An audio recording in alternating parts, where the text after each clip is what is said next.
Hello, my dear friend. Welcome to our special podcast. This is VUS Learning English Podcast. My name is Anna, and I am so happy you are here with me today. It is a real joy to have you listening. If this is your first time with us, a very warm welcome to you. I hope you feel comfortable and happy here. And if you are a returning listener, welcome back. It feels like meeting an old friend again. Thank you so much for your support. Today we are going to do something wonderful. We are going to learn some new English words together, but this is not like a normal lesson. This is a journey to make your English sound more beautiful, more confident, and more like you. Do you ever feel like you use the same words every day? Words like good or bad or happy. These words are great. They are important. But maybe you feel ready for something more. Maybe you want to express your big ideas and your deep feelings. If you feel this way, you are in the perfect place. This episode is for you. We will learn 20 new words and phrases. These are not difficult, scary words. They are useful, everyday words. Words that will help you say exactly what you mean. Think of it like this. You have built a beautiful house with the basic words. Now it is time to paint the walls with beautiful colors. These new words are your new colors. So please, find a comfortable place. Maybe you are sitting with a warm cup of tea. Maybe you are walking in a park, or maybe you are just resting at home. Wherever you are, I am happy we are together. Before we begin, I want to say thank you. Thank you for choosing to spend your time with me. Learning a new language is a brave thing to do, and you are doing it. If you enjoy our time together today, please think about following our podcast. Or you can give it a like. It is a small action, but it helps so much. It helps other learners just like you find our little community. And I would love to know where you are. Where are you listening from today? Are you in the Philippines, or Bangladesh, or Indonesia, or somewhere else in our beautiful world? Thinking of you all around the world, makes my heart feel full. Okay, are you ready, my friend? Let's begin our gentle journey into new words. Let's start. Before we learn our first word, let's talk for a moment. Let's talk about why learning new words is so important. You might think, Anna, I can communicate with basic words. Why do I need more? And that is a very good question. The answer is simple. It is about precision and impact. Precision means saying exactly what you feel and what you think. Imagine you see a beautiful movie. You could say it was good, and that is fine. But what if you could say it was captivating? That word has a special feeling. It means the movie held your attention completely. It sounds more powerful, right? Or imagine a task was difficult. You could say it was hard, but you could also say it was challenging. Challenging means it was hard, but in a good way. It made you grow. It made you stronger. Using a bigger vocabulary helps people understand your heart and mind better.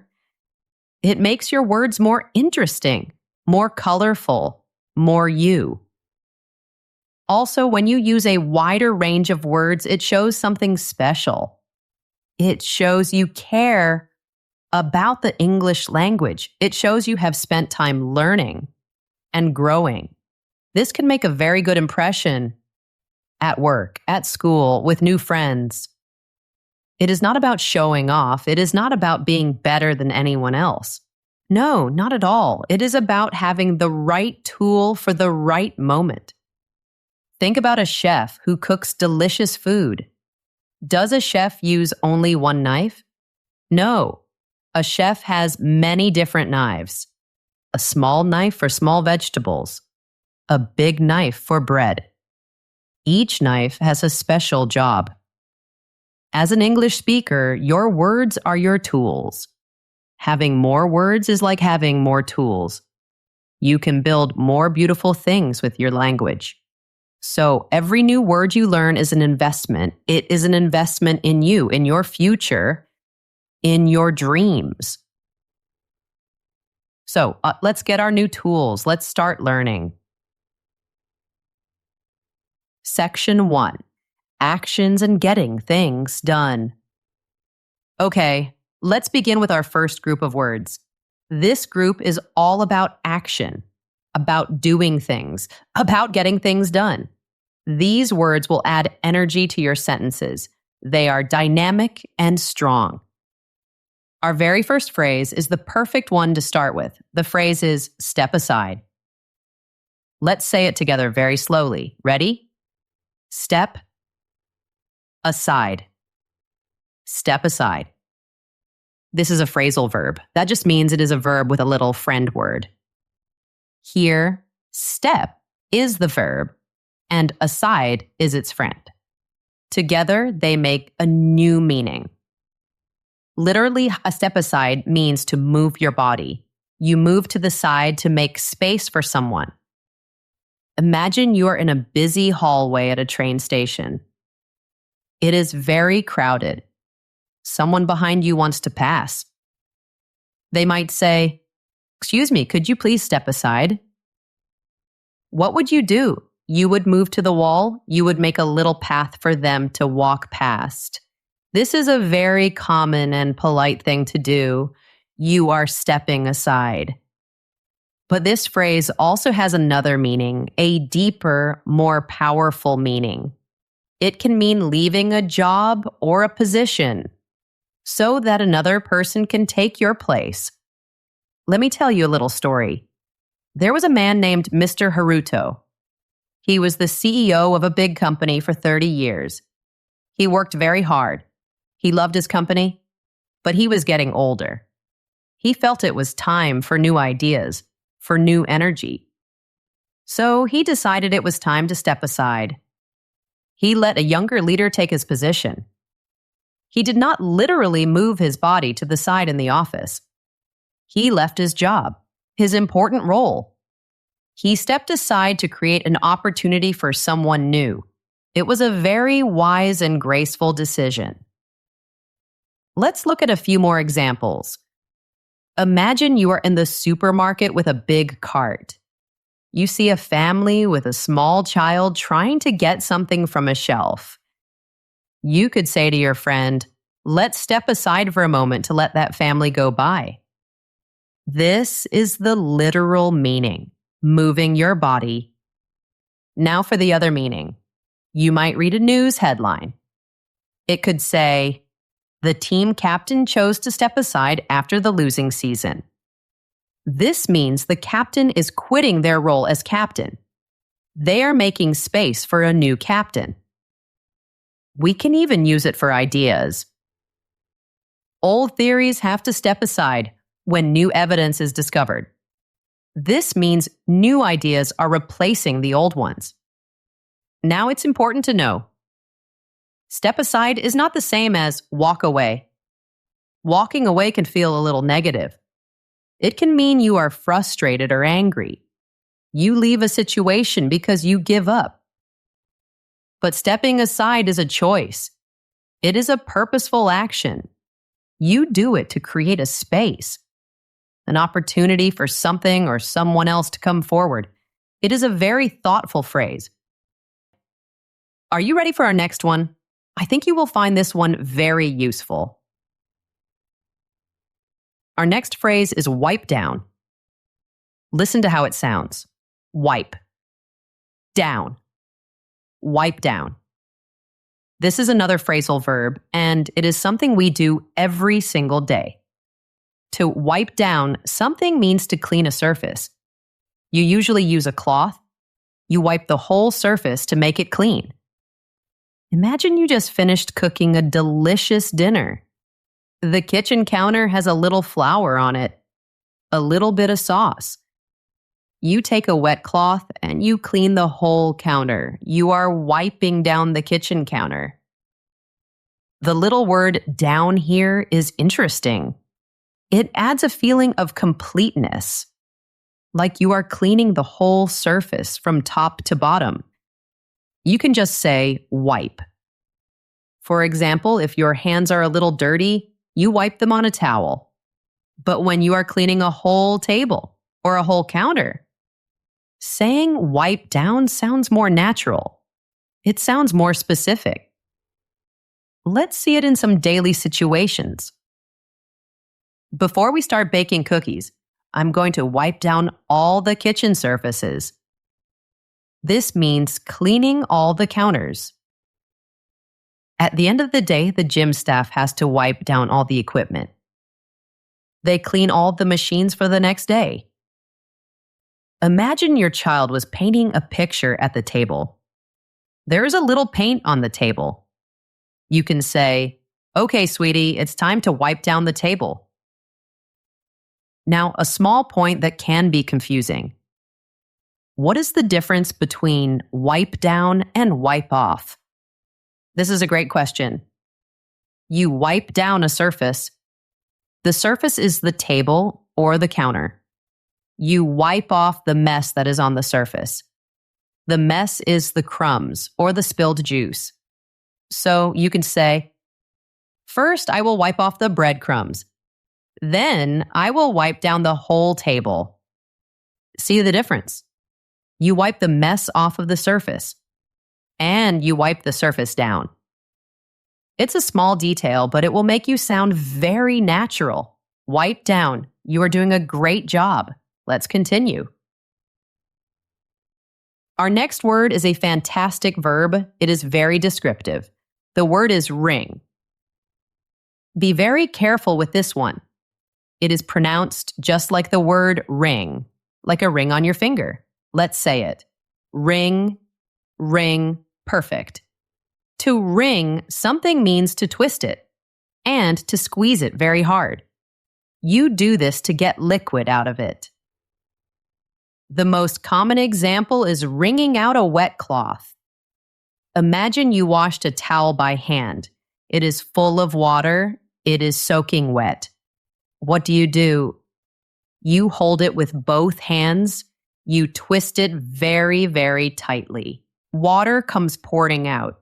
That action, that twisting and squeezing, is called wringing. You are wringing out the towel.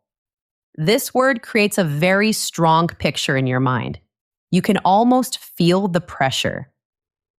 Because of this strong feeling, we also use it in a figurative way. This means we use it for ideas, not just for wet cloths. We use it when you have to get something from a person with great difficulty. Let's imagine a situation. Your friend saw a movie, but they will not tell you what happened. You keep asking them questions. Who was in it? Was it happy? Was it sad? Finally, they tell you the story. You could say, "I had to wring the story out of him." It felt like you had to twist and squeeze to get the information. Let's look at some examples. First, a literal one about water. She wrung out the sponge and wiped the counter. She squeezed the water out of the sponge. Now, a figurative one about information. The detective had to wring a confession out of the suspect. The detective had to work very hard to make the suspect tell the truth. And another creative, figurative one.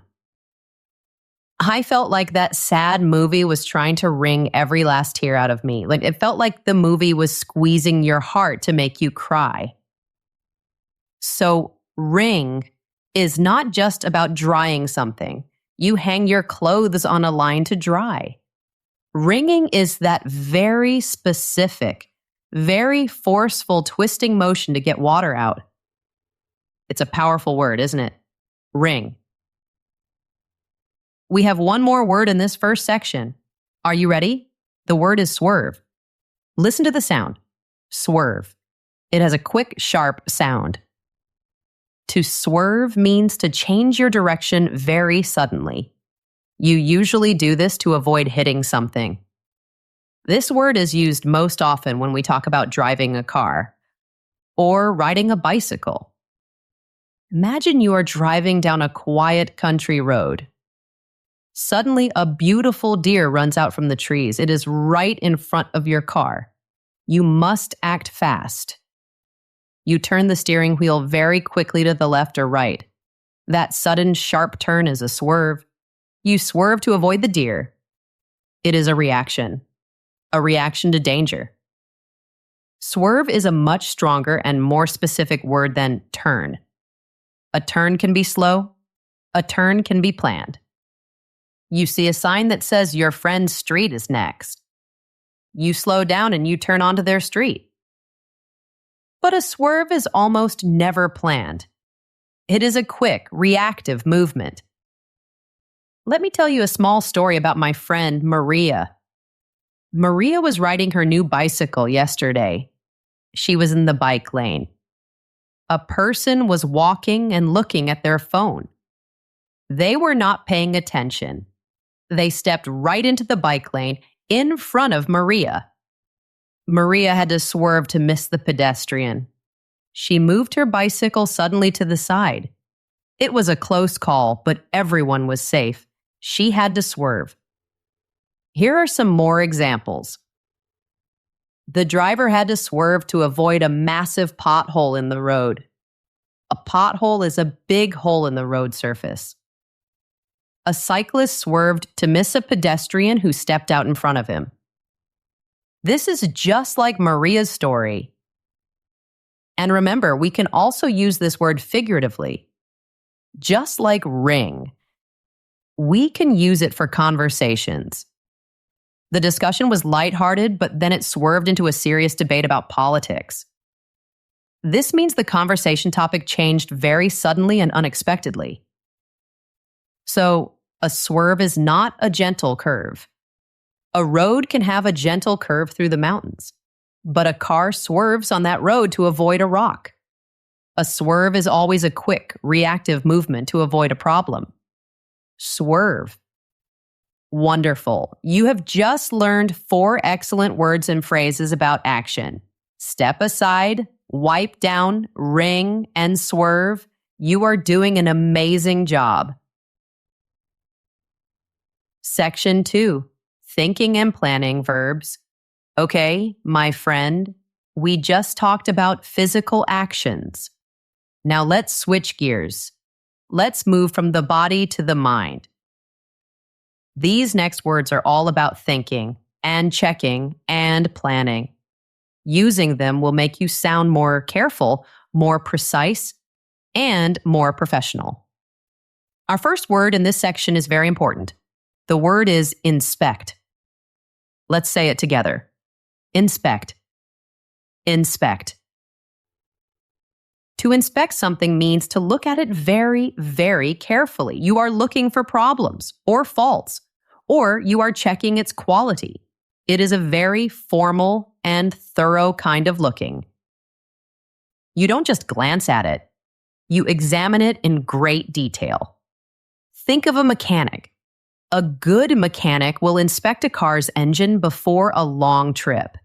They will look at every part carefully. They are checking for any possible problems. Inspect is a much stronger word than look at or check. For example, you might check your watch to see the time. It's a quick look. Oh, it's 3 o'clock. But if your watch stops working, you might inspect your watch.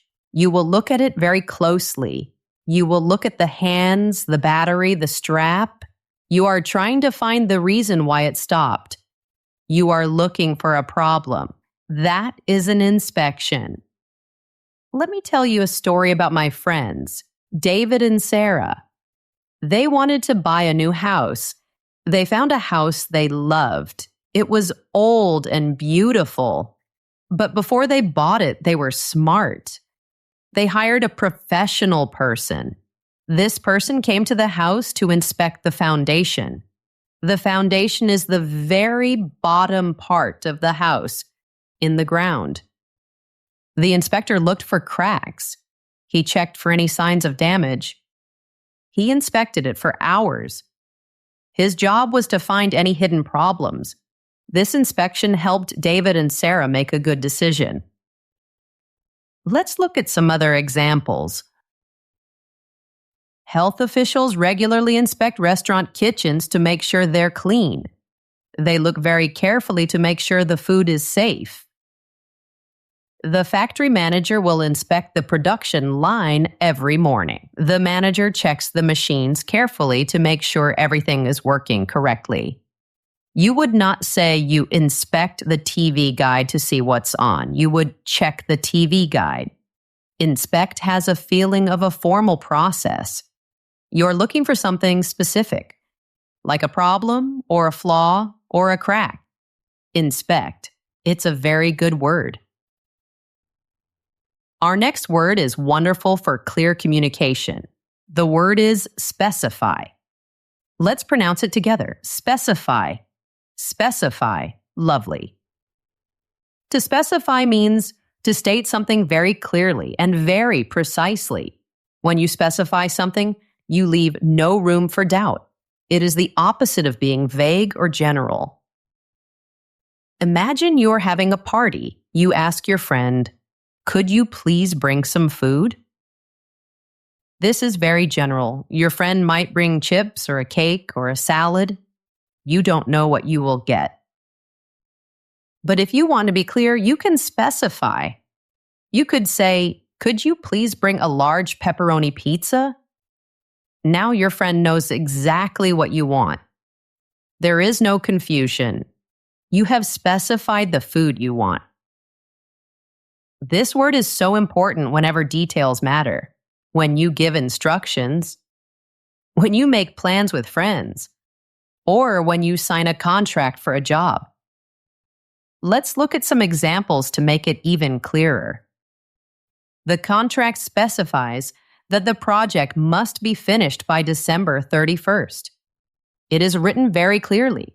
The date is exact. When you order a shirt online, you need to specify your size and color. You must choose medium or large. You must choose blue or red. You specify the details. Imagine your boss says, "Please send me the documents." You can ask, "Could you please specify which documents you need me to sign?" This is a great question. It shows you are careful and want to do the job correctly. We don't use specify for general abstract ideas. You would not say, "I want to specify happiness." That does not make sense. You use it when there are many options, and you need to name one particular detail. Specify. It helps everyone understand each other better. Next, we have a word that is a perfect partner for specify. The word is clarify. Let's say it. Clarify. Clarify. Beautiful. To clarify something means to make it easier to understand. You usually do this by explaining it in a new way, or by giving an example. The root of the word is clear. And that is exactly what you are doing. You are making something clear. If someone says something and you feel confused, you can ask them to clarify. This is a powerful and polite thing to do. It shows you are listening carefully and you want to understand. Let me tell you about a student named Sophia. She was in a science class. The teacher was explaining a difficult idea. Sophia listened, but she did not understand.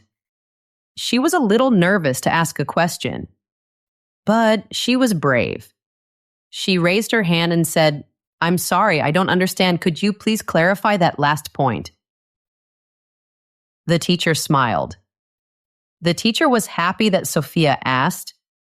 The teacher then used a diagram, a picture. The diagram helped to clarify the difficult concept. Suddenly, Sophia understood. Asking for clarification was the key. It is also kind to offer to clarify. If you are explaining something and you see a confused look on someone's face, you can say, "Let me clarify my position." This shows you care about being understood. Let's look at a few sentences. "I'm sorry, I don't understand. Could you please clarify that last point?" This is the perfect sentence to use when you are confused. The teacher used a diagram to clarify the difficult concept. The diagram made it easier to see. Let me clarify my position. I support the project's goal, but I disagree with the method. This means I want to be very clear about what I think. Clarifying is not just repeating the same words but louder. That is not helpful. Clarifying is about rephrasing. It's about finding a new way to say it, or giving a clear example to remove all confusion. Clarify, a wonderful word for communication. Now, for a phrase you probably already do, but maybe you did not have the perfect words for it. The phrase is double check. Let's say it. Double check. Double check. Great. This is a very simple but very powerful phrase. To double check means to check something for a second time. You check it once. And then you check it again. You do this to be absolutely sure that it is correct. We double check important things to prevent mistakes. Think about it. You might check your email to see if you have new messages. That is a quick, normal look. But imagine you are sending a very important email for a job application. You wrote the email. You attached your resume. Before you click send, what do? You double check. You check again that you attached the correct file. You check again that you spelled the person's name correctly. That second check is the double check. The word double adds a feeling of caution, of responsibility. Let me give you a few everyday examples. I always double check that I have my passport before leaving for the airport. This is a very smart thing to do. Before you submit the exam, you should double check all your answers. This can help you find small mistakes. He is a very careful worker. He double checks every calculation. This shows he is responsible and wants his work to be perfect. You would not usually double check something that is not important. For example, you would not double check which pair of socks you put on. You would just check once or just put them on. Double checking is for those moments when accuracy is very, very important. Double check. A habit of successful people. Our next word is an adjective. An adjective is a word that describes something. This word describes a way of thinking. The word is analytical. This is a longer word, so let's say it slowly.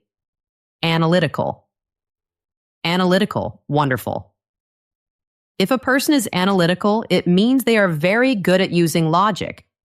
They can take a big, complex problem and break it down into smaller, simpler parts. This helps them to understand the problem deeply. An analytical person does not just see a problem, they see the pieces of the problem. They are logical. They are systematic. Describing someone as analytical is a big compliment. It is a compliment to their mind, to their way of thinking. Imagine there's a big puzzle, a puzzle with 1,000 pieces. Some people might look at all the pieces and feel overwhelmed. But an analytical person might say, okay, first, let's find all the edge pieces. Then, let's sort all the pieces by color. They break the big problem, the whole puzzle, into smaller tasks. This logical approach is an analytical approach. Let's look at how to use it in a sentence. She has a very analytical mind, and is excellent at solving complex puzzles. The report provides an analytical look at the company's financial performance. This means the report does not just give numbers, it explains what the numbers mean. Instead of making an emotional choice, he took an analytical approach, weighing the pros and cons. He made a list of good things and bad things to make a logical decision. What is the opposite of an analytical approach? It would be an emotional approach or an intuitive approach. An intuitive person might make a decision based on a gut feeling, a feeling in their stomach. An analytical person wants to see the facts. They want to see the data. Both ways of thinking can be valuable, but analytical describes this logical, step-by-step way of thinking. Analytical. Our final word for this section is another verb for the mind. The word is memorize. Let's pronounce it memorize. Memorize. Excellent. To memorize something means to learn it so perfectly that you can repeat it exactly from your memory. It is a much stronger and more active process than just remembering. For example, you might remember a happy day from your childhood.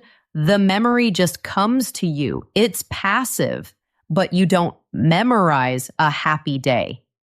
You memorize a poem for school. You memorize a list of important dates for a history test. You memorize your lines for a play.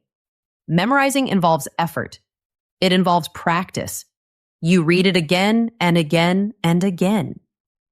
You are working to commit that information to your long-term memory. Let's see some examples. Actors have to memorize hundreds of lines for a single play. It is a huge amount of work. In school, we had to memorize the multiplication tables.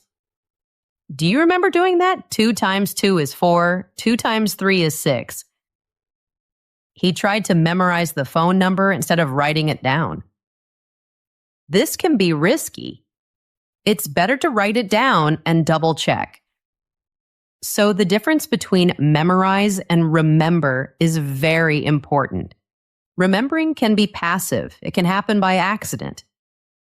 Oh, I just remembered it's my friend's birthday. Memorizing is always active. It is always an intentional process. You decide to do it. Memorize. Look at that. We have learned another 6 incredible words for thinking and planning. Inspect, specify, clarify, double check, analytical, and memorize. Your mind is a beautiful garden, and you have just planted 6 new wonderful flowers in it. We have already covered 10 wonderful words and phrases. That is amazing. You are doing such a great job. We talked about action words, words like swerve to avoid a problem and wring to squeeze something tightly. And we talked about thinking words, words like inspect to check something carefully and clarify to make things easy to understand. You are building a more powerful, more beautiful vocabulary, step by step, word by word. So I have a little question for you. Of these first 10 words we have learned, which one is your favorite? Which word feels special to you? Which one can you imagine yourself using soon? Maybe it is step aside, or double check, or analytical. If you feel comfortable, I would love for you to share your favorite word in the comments section, wherever you are listening to this podcast. I love reading your answers. It helps me to see which words are connecting with you, which words are hitting home. And hey, if you are finding our time together helpful, if you are feeling a little more confident, do me a small favor and hit that like button or give our podcast a 5-star rating. It truly helps our little podcast family to grow. It tells me that you want more lessons just like this one. Thank you. Now let's get back to our journey. We have 10 more beautiful words waiting for us. Let's go. Section 3. Collaboration and communication verbs. Welcome back, my friend. This next group of words is so important for our lives today. It is all about working with other people and communicating our ideas. These skills are more important than ever. Our first word in this section is a real game changer. It is a beautiful word. The word is facilitate. Let's break it down slowly. It's a little long. Facilitate. Facilitate. That was perfect. To facilitate something means to make a process or an action easier. The word comes from a Latin word, facilis, which means easy. So when you facilitate something, you are making it easy. This is a key point. When you facilitate, you are not usually doing the task yourself. Instead, you are creating the conditions that help other people do the task successfully. You are the helper, the guide, the supporter. Let's think about a good meeting leader. A good leader's job is to facilitate the discussion. What does that mean? The leader does not just stand up and give all their own opinions. No. Instead, the leader asks good questions. The leader makes sure every single person in the room has a chance to speak. The leader keeps the conversation on track. The leader facilitates the meeting. They make it easier for the group to have a productive, successful conversation. Let me tell you a story about a teacher. Her name is Mrs. Chen. Mrs. Chen believes her job is to facilitate learning. She does not just give her students the answers to memorize. Instead, she creates interesting projects. She asks thoughtful questions. She puts students into groups to solve problems together. She is making it easier for them to learn by themselves. She is facilitating their education. Here are some more examples. As a teacher, my role is to facilitate learning, not just give students the answers. This is just like Mrs. Chen. The new software is designed to facilitate better communication between teams.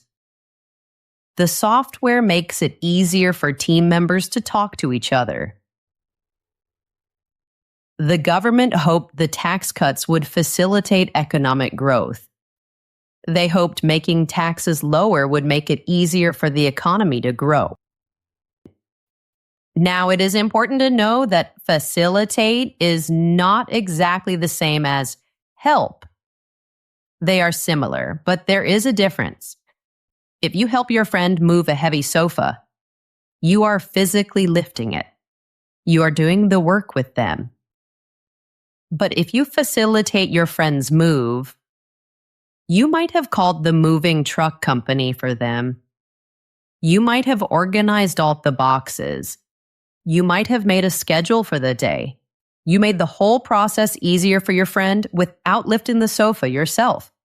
See the difference? Facilitate. It is a word for leaders and helpers. Next, a word we all need in our lives. The word is cooperate. Let's say it. Cooperate. Cooperate. Excellent. To cooperate means to work together with someone. You work together to achieve a common goal, a goal you both share. It is all about being part of a team, about helping the group succeed. The first part of the word co means together. And you know the word operate. It means to work. So cooperate literally means to work together. It's that simple and that beautiful. This word is the foundation of good teamwork, of friendship, of a happy society. Let's imagine a family. The house is a little messy. If everyone cooperates, Mom washes the dishes. Dad takes out the trash. The children put away their toys. They are all working together. They are cooperating because they all share the same goal, a clean and happy home. And because they cooperate, they can clean the house in just 1 hour. Here are some other examples. The two companies decided to cooperate on a new research project. They will work together to discover something new. Police asked the witness to cooperate fully by telling them everything. They asked the person to work with them to solve the crime. Now, you might ask, what is the difference between cooperate and collaborate? That is a fantastic question. They are very, very similar, and you can often use them in the same way. However, collaborate often suggests a deeper, more creative kind of partnership. For example, two authors collaborate to write a book together. Two artists collaborate on a painting. Cooperate can be for simpler, everyday situations. Imagine you are in a car in heavy traffic. You want to change lanes. A kind driver slows down a little to let you in. You are cooperating. The other driver is cooperating. You are working together for a moment to make the traffic flow smoothly, but you are not collaborating on a creative project. So, cooperate is a wonderful general word for working together. Cooperate. Here is a very important word for dealing with problems and challenges. The word is address. Now, I know you know this word. You have a home address. It is where you live. But here we are using address as a verb, an action word. It has a completely different and very important meaning. The pronunciation is the same. Address. To address a problem means to start dealing with it. It means to give that problem your attention. It is the very first step in solving something. When you address a problem, you are not hiding from it. You are not ignoring it. You are looking at it. You are acknowledging that it exists. And you are starting to think about what to do next. This word is very common and very useful in professional life. A country's leader might give a speech to address the nation's concerns about the economy. A manager in a company might hold a meeting. Why? To address a sudden drop in sales. They will talk about the problem together. Let's look at some examples. In our meeting tomorrow, we need to address the issue of customer complaints. This means we need to talk about this problem and start finding a solution. The company needs to address the lack of diversity in its workforce. This means the company needs to face this problem and start making a plan. Before we can move forward, we must first address the mistakes of the past. This means we have to look at our past mistakes and learn from them. Here is a key distinction. Addressing a problem is not the same as solving it. Addressing the problem is the first brave step. You face it, you start to take action. Solving the problem is the final step. The problem is gone. You cannot solve a problem until you first address it. Address. It's a word of action and responsibility. Our final word in this communication section helps us bring ideas to life. The word is depict. Let's pronounce it together. Depict. Depict. That's it. To depict something means to represent it, to show it in a picture or a story or a film. It is about showing or describing something to an audience. Can you see a little word hidden inside depict? The word picture. That's a great way to remember it. When you depict something, you are painting a picture for someone, maybe with paint or maybe with words. This word is used a lot when we talk about art or literature or movies and media. It is a more sophisticated, more thoughtful way of saying show or describe. Here's how you might use it. The novel depicts the struggles of a family during the Great Depression. The book describes their hard life. It paints a picture with words. The artist's painting depicts a beautiful, peaceful countryside. The painting shows us a calm and lovely place. In the film, the main character is depicted as a hero. The movie shows him as a hero. But in the book, he is more complex. The book shows him in a more complicated way. So, how is depict different from just show? That's a good question. Depict suggests that there is some artistry involved. There is some interpretation, some choice. Think about a security camera in a shop. The camera shows you what happened. It's just a recording. There is no art. But an artist paints a scene. The artist depicts the scene. The artist makes creative choices. What colors to use, what to include in the painting, what to leave out. That process of creative showing is depicting. Depict. A word for storytellers and artists. And we are all storytellers in our own way. Section 4. Adjectives and states of being. All right, my friend. Let's shift gears one more time. We have talked about actions and communication. Now let's look at some wonderful descriptive words. These are adjectives. They will help you explain situations and feelings with more color, more accuracy, more emotion. Our first word is full of wonderful energy. The word is spontaneous. Say it with me. Spontaneous. Spontaneous. It sounds fun, doesn't it? If something is spontaneous, it happens suddenly. It happens without a plan. It is natural. It is impulsive in a good way. Imagine you and your friend are talking on a sunny Saturday morning. You did not have any plans. Suddenly, your friend says, "Let's go to the beach right now." You say, "Yes." You get in the car and go. That is a spontaneous road trip. You did not plan it for weeks. It just happened. This is a wonderful word that suggests freedom and fun and living in the moment. Spontaneous laughter is the best kind of laughter. It is real and unplanned. Let's look at some examples. We took a spontaneous road trip to the beach for the weekend. Her joke was so funny that the audience burst into spontaneous applause.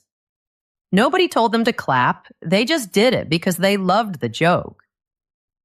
He has a very spontaneous personality. You never know what he'll do next. This describes a person who is exciting and fun to be around. Now, what is the difference between spontaneous and impulsive? They are very similar, but impulsive can sometimes have a slightly negative feeling. It can suggest a lack of thought. An impulsive decision might be a bad one. But spontaneous is almost always positive. It suggests something is fun and genuine and authentic. Spontaneous. A beautiful word for a beautiful life. Next, a word for a feeling we have all had. The word is disorientated. Let's say this one carefully. It is a bit long. Disorientated. Disorientated. Very good. To be disorientated means to feel confused. It means you have lost your sense of direction, or your sense of time or place. It is that strange feeling when you wake up in a hotel room or at a friend's house. For just 1 or 2 seconds, you don't know where you are. Your mind is foggy. That feeling is being disorientated. You might also hear a very similar word, disoriented. Disorientated is a little more common in British English. Disoriented is a little more common in American English. But they both mean the exact same thing. You can use whichever one feels more comfortable for you. Let's see it in context. Imagine a little boy spinning around and around in a chair. He thinks it's very fun. But when he stops, he feels dizzy. He feels disorientated. He cannot walk straight for a moment. Here are some more examples. The dense fog made the hikers completely disorientated. They could not see where they were going. They lost their sense of direction. Waking up from the strange dream, she felt groggy and disorientated for a few minutes. She felt confused about where she was. This word is not just the same as being lost. Being lost is usually a geographical problem. You are in a city you don't know, and you cannot find your hotel. Being disorientated is a deeper mental feeling. It's a state of confusion about your immediate surroundings, even if you are in your own bedroom. Disorientated, a very specific word for a very specific feeling. Our final adjective in this section is simple. It is positive. And it is so useful. The word is doable. Let's say it. Doable. Doable. It's easy to say, right? If a task is doable, it means it is possible to do. It is possible to achieve. It might be difficult. It might take a lot of work, but it is not impossible. This is a more informal word, but it is very common. We use it all the time in everyday conversation. It is a word used to express realistic optimism. Imagine your boss gives you a very big project. The deadline is in 1 month. You look at all the work. It is a lot. You might say to a colleague, "Wow, this is a lot of work, but I think it's doable."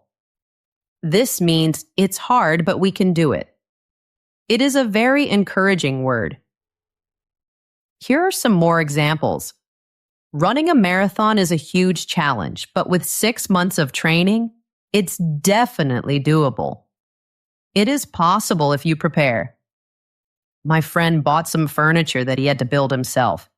He looked at the instructions. There were so many pages. He said, "This looks complicated, but I think it's doable." And he did it. The manager asked if the deadline was realistic. The team agreed it was tight, but doable. They believe they can finish in time. This word is a great practical replacement for "it's possible." Possible can be very theoretical. For example, is it possible to travel to Mars one day? In theory, yes, it is possible. But is it doable for you and me to go next week? No. It is not practically achievable right now. Doable is about practical achievement. It's a word of hope and confidence. Doable. I believe that becoming fluent in English is doable for you. It takes time, but it is doable. Section 5. Scheduling and events. We have arrived at our final set of words. You have been an amazing listener. This last group is all about scheduling things and dealing with events.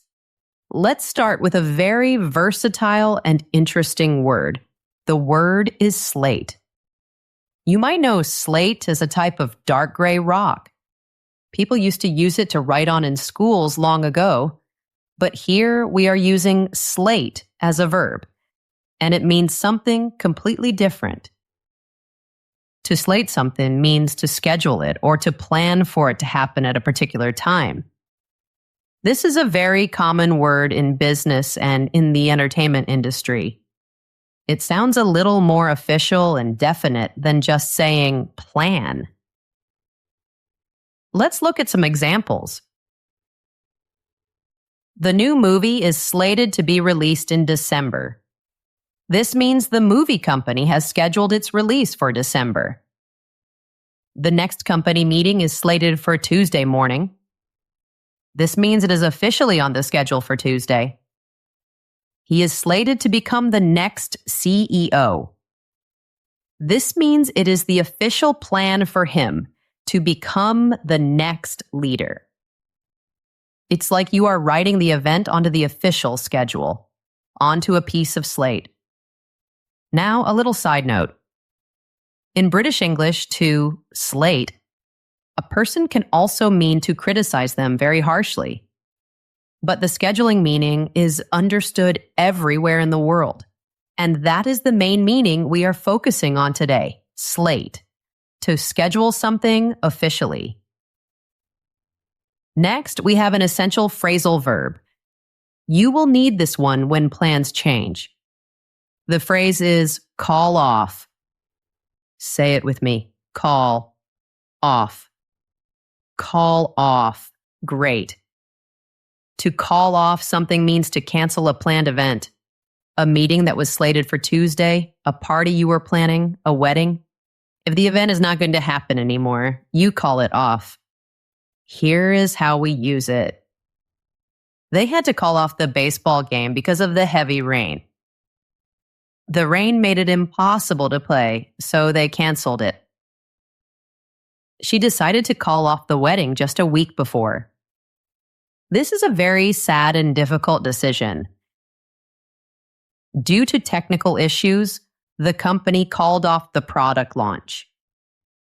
They canceled the event because of problems with the new product. What is the difference between cancel and call off? That's a good question. They are very, very close synonyms. You can almost always use them in the same way. They canceled the game. They called off the game. Both are perfect. Call off is just a little more informal, and it is very, very common in spoken, everyday English. So using it will make you sound very natural. Call off. And now, my friend, we have arrived at our 20th and final phrase. This is a phrase you will definitely need. Though I hope you do not need it too often, the phrase is come down with. Let's say it. Come. Down. With. Come down with. Perfect. To come down with, something means to start to get a minor illness. An illness like a cold or the flu. It describes that very beginning stage, when you first start to feel a little bit unwell. You wake up in the morning. Your throat feels a little scratchy. You feel a little tired. You think, oh no, I think I'm coming down with a cold. This is a very natural and common way to talk about getting sick. It is much more common than saying something formal like, I am beginning to contract an illness. Nobody talks like that in real life. We say, I'm coming down with something. Let's see the final examples. I think I'm coming down with a cold. I've been sneezing all day.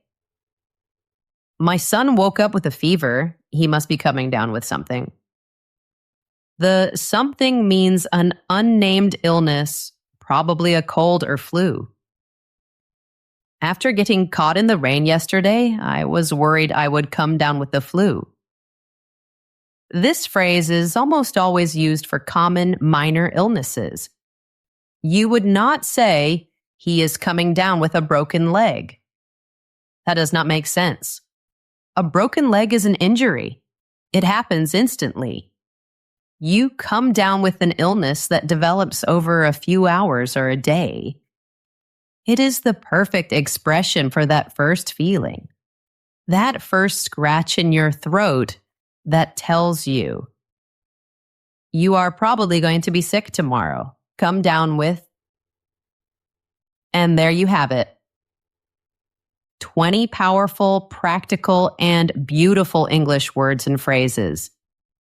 Let's just take a moment to think about what we have learned together.